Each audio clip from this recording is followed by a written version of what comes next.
All right. Hello, everybody. We want to talk about Nintendo Live 2024 that just happened in Sydney.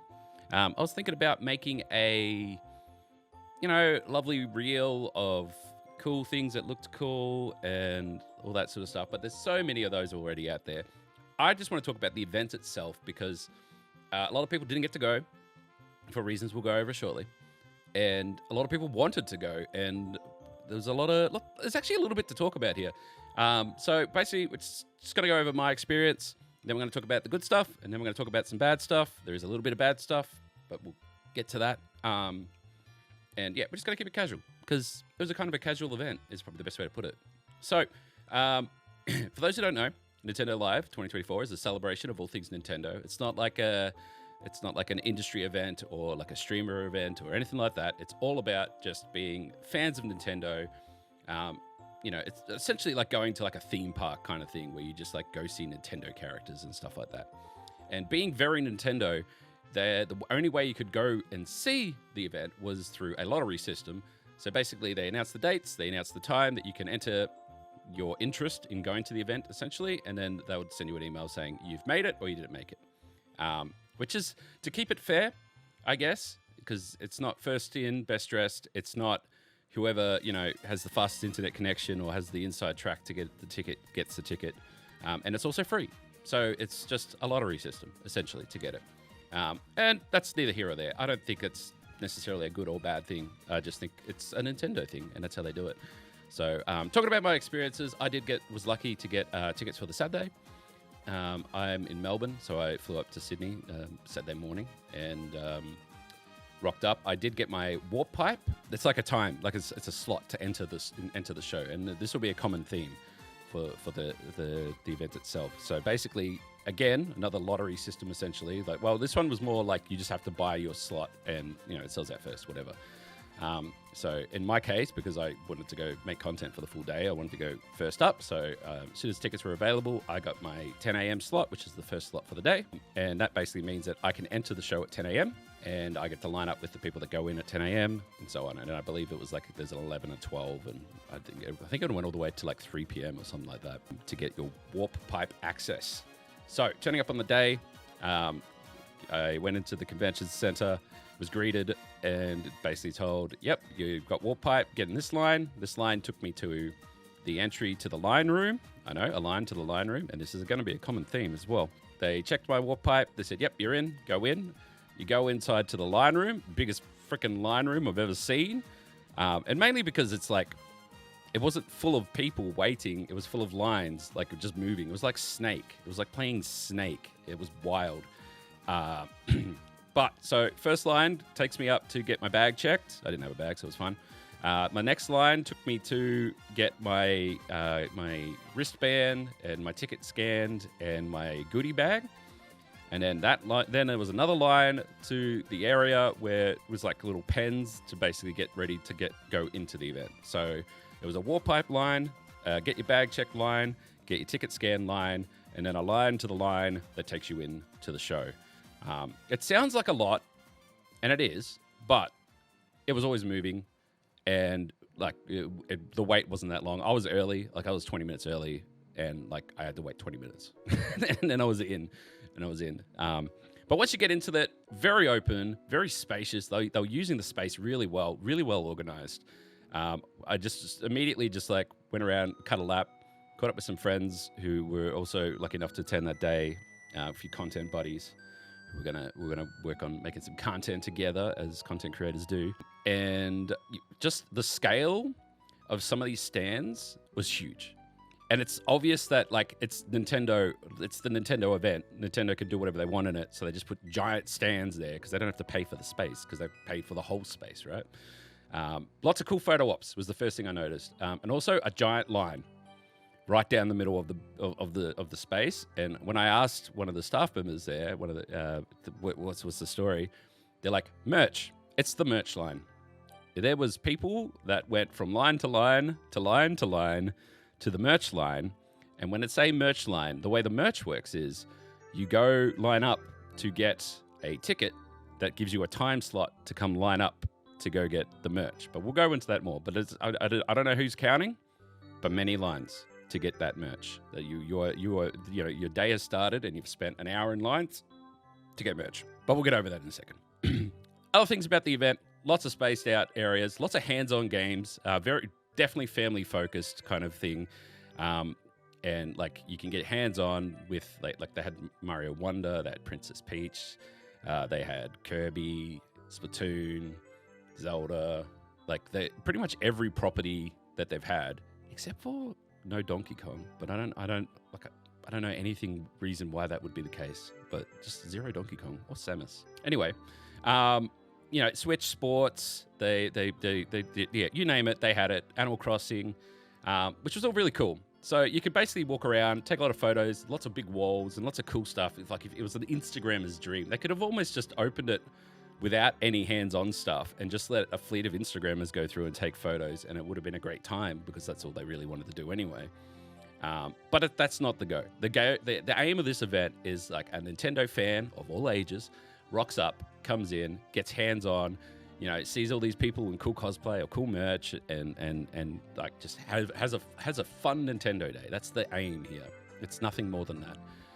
So we went around, we did some photos, we lined up for a couple of things. We did some hands-on with the Switch Sports, which was just cool. But I mean, I have it. It's here, and this is kind of a common theme. We lined up and did some Splatoon. That was cool as well. But also, I could have played it at home. So it's kind of, I don't know. It's kind of weird in the sense that there wasn't many unique experiences apart from like playing it in this cool venue. But you're basically playing games that are already out. And yeah, it was kind of whatever. There was the Mario Dojo, which is like you go and enter sort of like a local tournament sort of thing. They were playing some Mario Kart and some Super Mario Maker and something else we won't mention, but it was a bit of a surprise. But that was kind of cool. There was a lot of people doing that. I didn't get a chance to do that, unfortunately. It just got to the end of the day and my feet wanted to fall off and I wasn't going to go into another line, just being honest. But it was very cool seeing things like they had a Pokemon thing where they had all the Pokemon games, and like they had details on the wall that showed like the different starters for each game, and they had little cases for it, like all that sort of stuff, like Zelda statues, the Kirby statues, the mascots for the meet and greets. So cool. Like as a kid, as a Nintendo fanboy, if I got to do that, I'd like that would be it. That would be all Christmases and birthdays covered. I would have been so happy. Seeing Kirby like waddle around, it's tiny Kirby. Seeing the Animal Crossing, the Pikachu was there, Peach was there, Mario was there, all that sort of stuff. The other thing that they did have was tournaments. They had a Smash Brothers tournament. They had a Mario Kart tournament, which I believe were both on the Saturday, and they had a Splatoon 3 tournament on the Sunday, which was cool. And look, I don't want to pick on any other sort of conventions and stuff like that, but their tournaments and their talks that they all did were all amazing. Like the space that they had allocated was far enough away from everything else, and there was plenty of seats and there was enough room to move around, and everyone just kind of came and sat down, and big screen that you could see everything.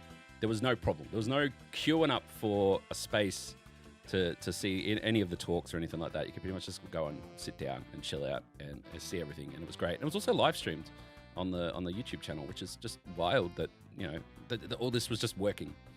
And it wasn't too loud. You could hear what was going on. The rest of the convention wasn't too loud, and it was just really well thought out. And I'll say this here, and we should probably we'll get into the positives, but I'll say like one of the big positives for me was it was laid out great.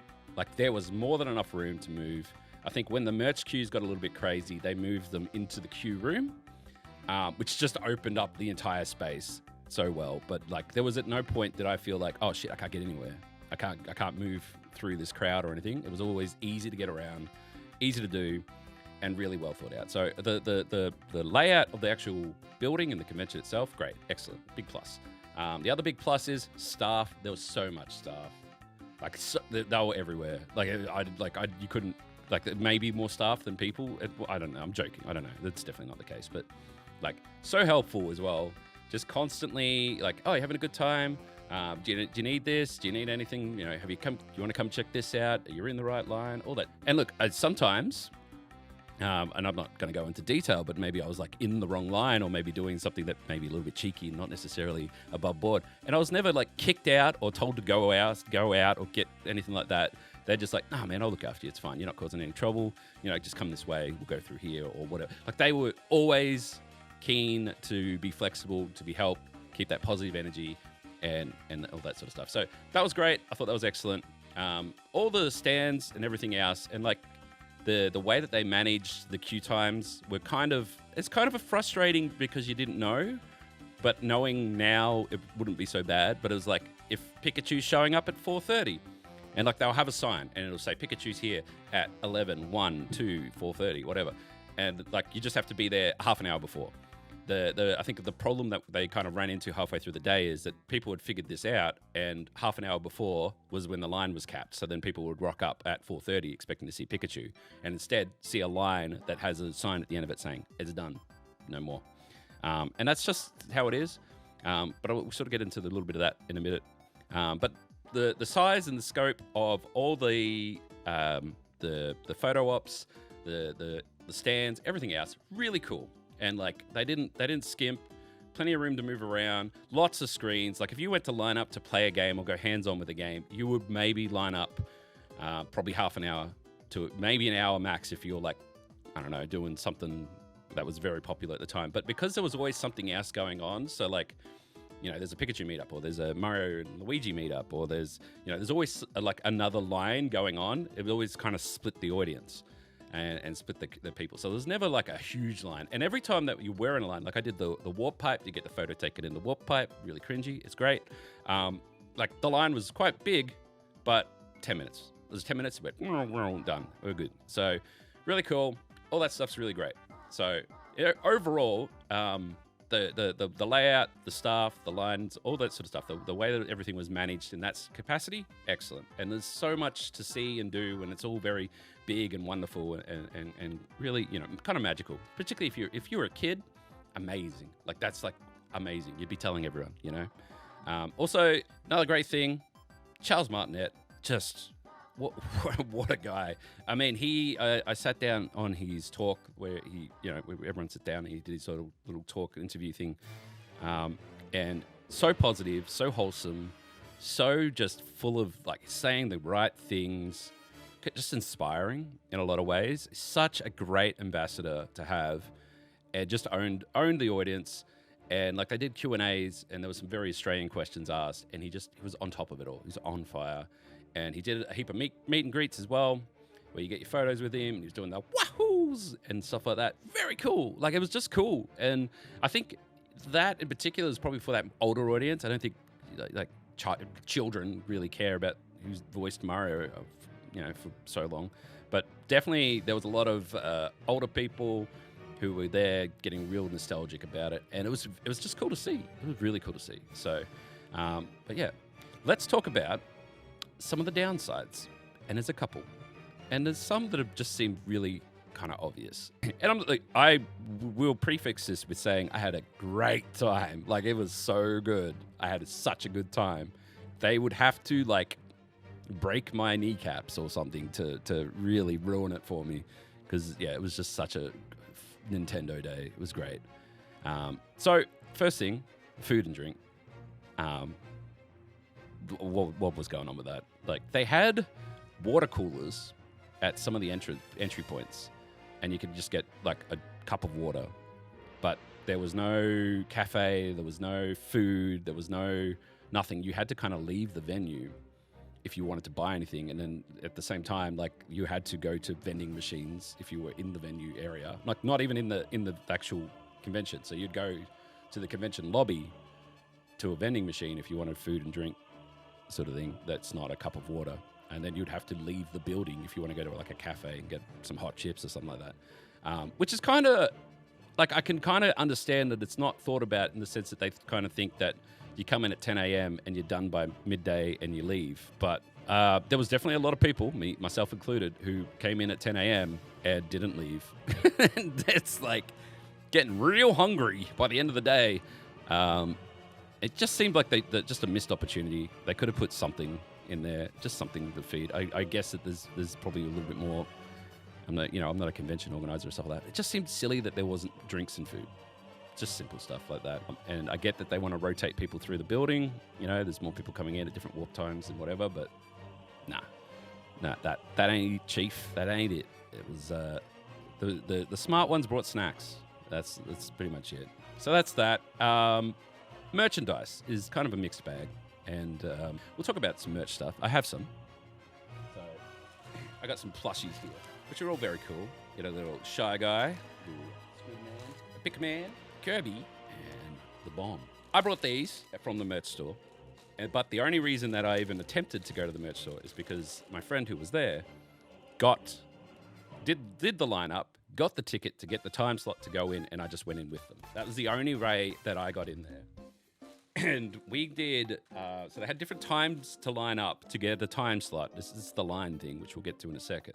But basically, we lined up at 1, get a time slot, which we got, I think it was 2:20 or something like that, or 2 o'clock, something like that. And then at 2 o'clock, you go and window shop. So you line up, and they let you in, to capacity to go and actually see all this stuff. So bear with me, because there's a bit here, all right? So you go and you see it, touch it, whatever. They have heaps of games. They have amiibos. They have consoles. They have some merch, which was okay. And lots of plushies, which are the coolest thing. And what they give you before that is this. This is your order form, essentially. So basically, you go and touch it, feel it, go, oh, I like that. And then you tick it off on this order form. And then you go up to the Nintendo store and you place your order. So you'll go here and you'll go, oh, I would like one of these, and I'd like one of these, so on and so forth. You pay for it, and then you don't do anything. You just wait, because what happens is they'll actually then pick and pack your order, gets sent off, so the picked and packed, and then you pick it up when you leave the venue. So you don't have to carry around what you purchased. You've purchased it, and you can grab it on the way out, essentially. They told us that there'd be like a 90-minute wait time, so don't leave for 90 minutes, basically, is what they told us. And that's fair. In principle, great idea. Like, the amount of times I'm not going to buy anything because I'm at a different convention, like PAX or something, because I don't want to carry it all day. Like, this is the solution, right? Before we get to the next problem, we were there at 2 p.m. on a Saturday, and I think there was 2 things that we tried to order that were out of stock. And it was by far the most popular anything in the whole venue was to go through that shop. And I feel sorry for people that didn't get an early warp pipe or didn't get a ticket for that day at all, because they couldn't cater to every single person going through that store. It wasn't set up like that. Or if you came in like late Sunday, like the chances of stuff being in stock still would, unlikely. And look, that's suffering from success. Like, it was just too good. Like, the range and stuff was like just too much. Like, you've already come to Nintendo, you're going to spend some time on merch and stuff like that. Fast forward to the end of the day. Like I said, we were there at 2 p.m. Very important point. And then at about 5 p.m., we're like, we're cooked. It's time to go home. Yeah, well and truly past the 90 minutes. And then as we were leaving, and we're like, man, we're starving. Can't wait to get some food and drink because we haven't eaten all day. We go up to the entry, which was where the line was to get the warp pipe line, so the first line. So it's outside of the main thing, but still in the building. So, and the line to pick up your orders had a line to get to it, which was it was crazy to me. There was so many orders to pick and pack. They were just drowning in it. And then people lined up, and some people only ordered at like 4 o'clock. So they get to the front of the line. It's like, well, your order's not ready. So they just stood at the front of the line. And it was probably the most negative experience was at that shop at that point. Like, everyone in the line was so tired and wanted to go home, and they just wanted to get their stuff. And it was just not great. And like, we lined up for a bit, but like, we knew that ours would definitely be ready. It's been hours. They told us 90 minutes. Some people in the line were like, they told us 2 hours. But even then, like, it would been three hours at that point. So surely, to the credit of the staff, they had 5 people that were like handing out orders. But by the time we got halfway through the line, there was like 10 people there, and like security people there. And then they just started going, okay, who got your order between 1 p.m. and 2 p.m.? Come to the front. And like, they just started pulling people out of the line, grabbing their orders, getting them out the door and getting it sorted. And we were one of them. So we were halfway through the line, and then they're like, all right, anyone who went at 2 o'clock? I'm like, us. And then they just grabbed our stuff and we left. And it was great. So not amazing experience, but we got what we did. They did the best they could. And the reason why it wasn't working is because it was like over capacity, essentially. Like they didn't expect to be doing that many orders, that many people to be there all day. They expected people to be rolling through all day. You know, they come in, they go to the shop, they order what they want, they go for a walk for an hour, and then they grab their stuff and leave. Where no one did that. Everyone hanged out all day, and then at 5 o'clock, before, I think the thing wrapped up at 6, so like 5 o'clock, everyone started leaving at the same time, and they just was, too much. And I think that's where a lot of the kind of negatives, where the lines and stuff we talk about and all that sort of stuff, like they wouldn't be a problem, except that it just seemed like everyone had the same idea. So it'd be like the Kirby line would be huge all of a sudden, but then like the Splatoon line would be non-existent.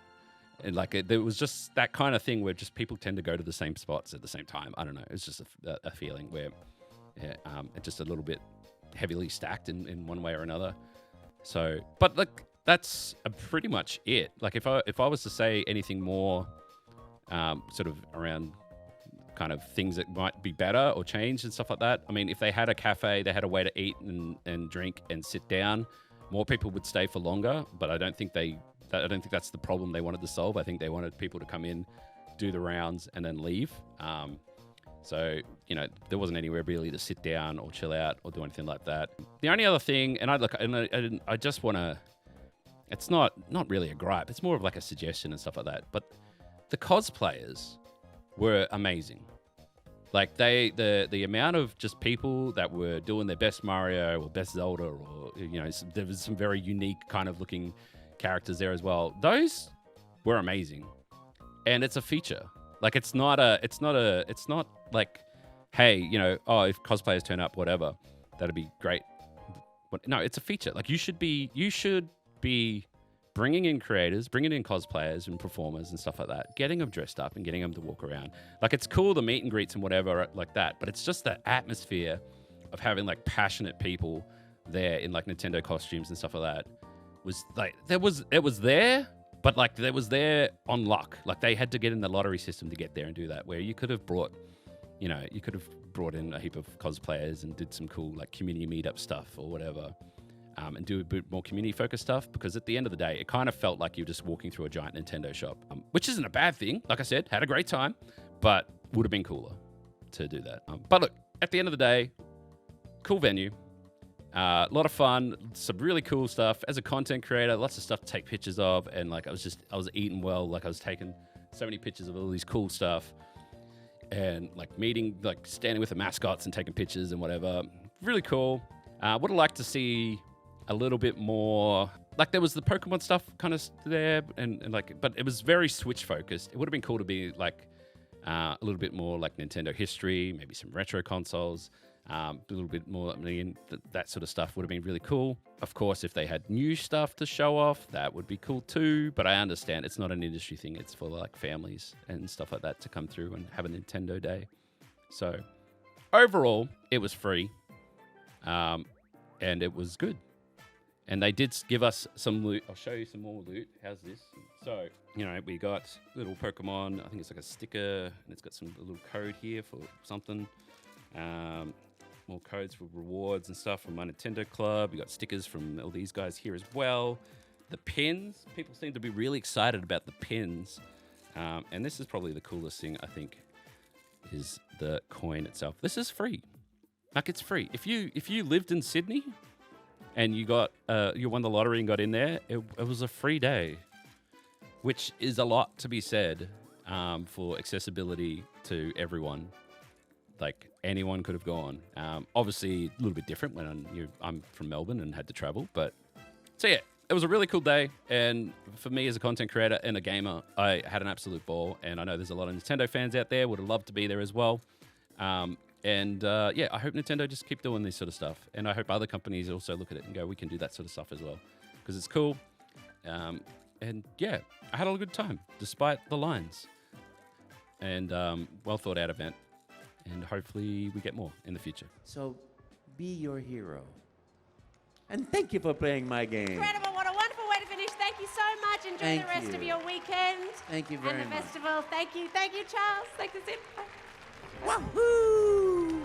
You the superstar!